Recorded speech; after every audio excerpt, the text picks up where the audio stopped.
Hello guys, मैं हूं आपका host Sunil Kumar, ex serviceman working in union bank of India. दोस्तों, बीच में मेरा वीडियो नहीं आया, उसके लिए मैं क्षमा चाहूँगा। कुछ मेरे पर्सनल इश्यूज थे, उसकी वजह से मैं थोड़ा लेट हुआ। हालांकि एक गौरव छाबरा शायद हैं, वो काफ़ी अच्छा आप लोग गाइड कर रहे हैं, बट CW कोटा के रिगार्डिंग बहुत डाउट्स हैं और वो एक एक्स सर्विसमैन ही क्लियर कर सकता है। वो ये लोग गाइड कर सकते हैं कि आप फॉर्म फिल कैसे करना है, बाकी प्रेफरेंस ETC ये सब, और सीखना भी चाहिए। बाकी इन चीज़ों के लिए आप इन्हें फॉलो कर सकते हैं। बाकी जो डाउट्स हैं मैं आज आपकी कोशिश करूँगा कि सब क्लियर हो जाए। तो मेरी आप लोगों से बस यही गुजारिश है कि अगर अच्छे लगे आपको कंटेंट वगैरह तो लाइक और सब्सक्राइब जरूर करना। चलो, सबसे पहले ये बताते हैं कि बच्चों के बहुत डाउट्स आ रहे थे कि मेरा जिला सैनिक बोर्ड से है, मेरा राज्य सैनिक बोर्ड से है, मेरा केंद्रीय सैनिक बोर्ड से है, किसी जैसे कि हरियाणा में कुछ और नाम बता रहे थे, वो अर्ध सैनिक करके कुछ। देखो, ये कोई भी हो सकता है, नाम चेंज हो सकते हैं, बट काम सबका एक ही है। तो आप किसी से भी बना लीजिए, वो वैलिड है। और अगर आप कहीं भी रह रहे हैं, अगर दूसरी जगह का बंदा, मान लिया उत्तराखंड का बंदा अगर यूपी में रह रहा है या दिल्ली में रह रहा है, तो वहाँ जाके एक बार ट्राई करिए। अगर आपको हो जाता है तो वेल एंड गुड। और उसमें एक दो चीजें हैं आप लोगों ने जो ज्यादा अपने आप को मतलब रीचेक करने के लिए सर्टिफिकेट को करना है, कि जैसे कि मेल आईडी, कि उसके ऊपर मेल आईडी मेंशन होना चाहिए, और एक आपका फ़ोन नंबर जो होता है वो फ़ोन नंबर भी, और नीचे बाएं साइड में आपकी राउंड स्टैम्प हो जाती है, उसके ऊपर लेटर नंबर आ जाता है। वो इशू करते हैं जो उनका GSB का रहता है, उनका लेटर नंबर रहता है। राइट साइड में आप सिग्नेचर ही ब्लॉक हो गया, नहीं तो उनकी स्टैम्प होती है, उसके ऊपर साइन होते हैं। ये 2-4 चीज़ें हैं। बाकी प्रायोरिटी है, उस पर टिक हो जाए। फादर का नाम हो गया, आपका नाम हो गया, एड्रेस हो गया, नंबर हो गया, और कैटेगरी रहती है। एक होता है JCO, एक होता है ऑफिसर, एक होता है OR मीन्स अदर रैंक्स, और JCO का आपको पता ही है, ऑफिसर का। बाकी ये सब चीज़ें हैं। तो फिर भी अगर डाउट्स कुछ रहता है तो आप इस वीडियो को आगे पीछे करके देखिए और अपने पूरे डाउट्स क्लियर कर सकते हैं। दूसरा, मैं यही कहना चाहूँगा कि जैसे कि आप लोगों ने कुछ ने अपलोड कर दिया सर्टिफिकेट, किसी ने नहीं किया, किसी ने कुछ रॉन्ग कर दिया, तो आप घबराए ना। DU या कोई भी संस्था आपको एक मौका और देगी।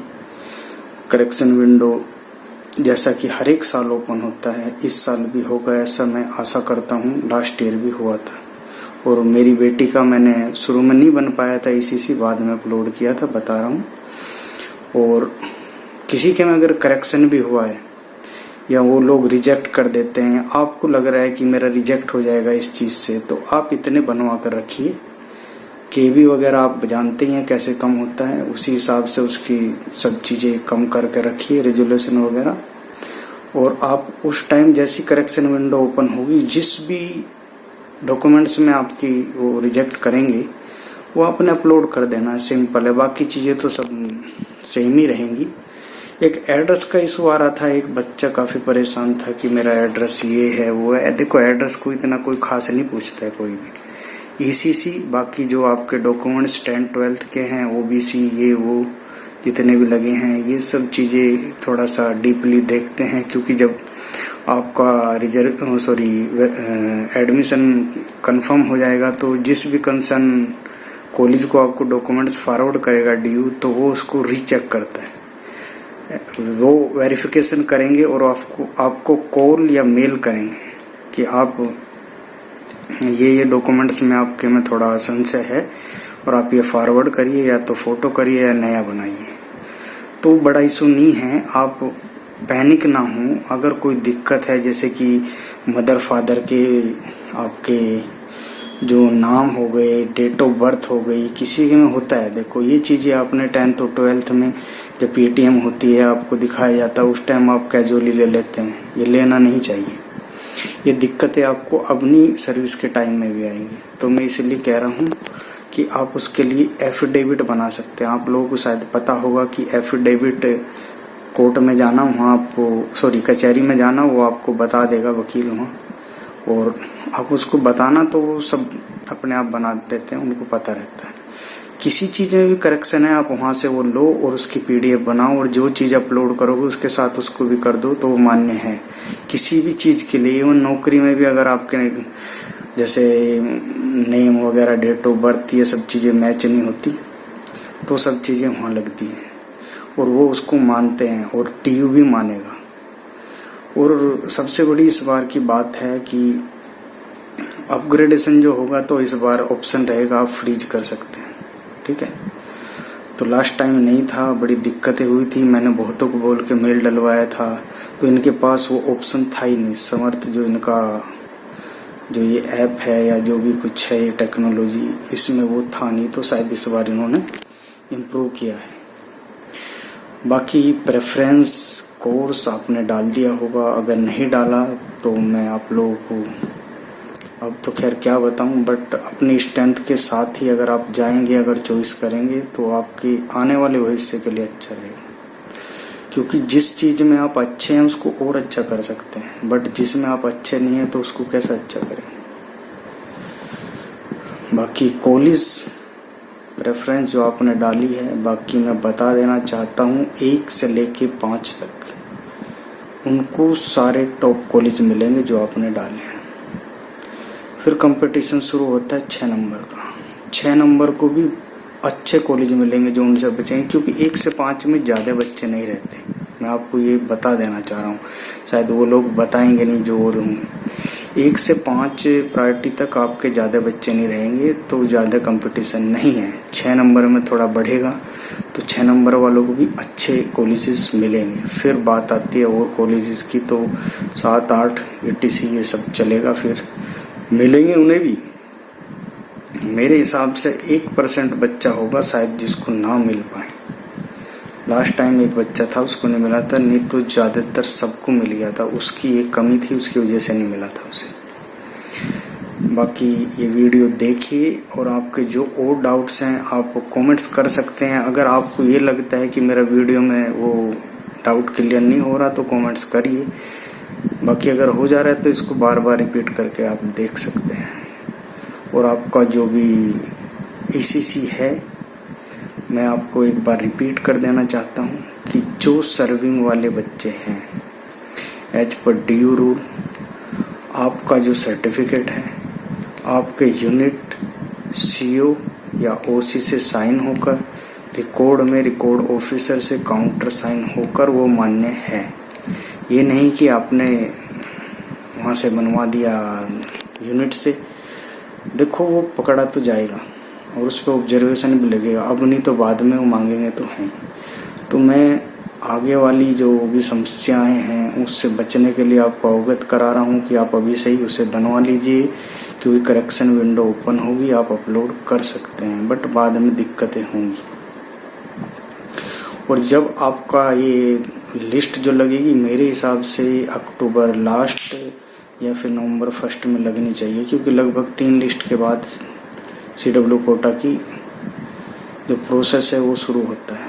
और लास्ट टाइम भी शायद 4 लगी थी, लगती हैं, सबको मिलेगा, ऐसी बात नहीं। और दूसरा ये है कि अगर आप जनरल में भी डाल रखा है और CW कोटा में भी डाल रखा है, हाँ आपका जनरल में भी नंबर आएगा, CW की जब लिस्ट आएगी उसमें भी आएगा। बट जब आप CW में अप्लाई करना चाहेंगे, अगर बेटर कॉलेज मिल रहा है, तो फॉर्मेलिटी जो है वो तो वेरिफिकेशन जब तक हो जाएगा, उसके बाद एक ऑप्शन आएगा पेमेंट का।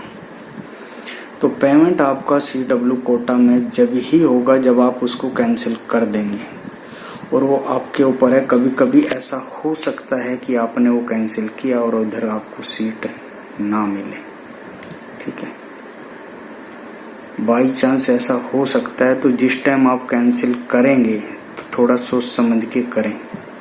अगर आपका नाम लिस्ट में है, सब चीज़ ओके है, वहाँ से वेरीफाई हो गया, बिल्कुल लास्ट पेमेंट स्टेज पे पहुँच रहे हो, तभी करना है।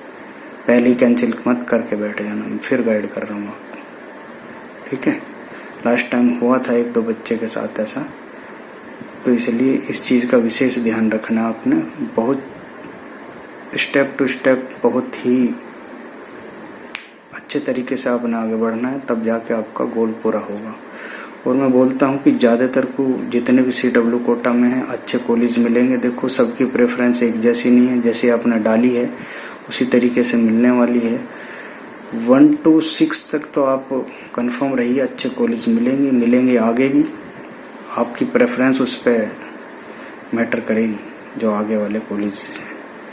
मैं यही सजेस्ट करूँगा जो 6 से आगे वाले हैं थोड़ी प्रेफरेंस सब दें जितने भी कॉलेजेस हैं।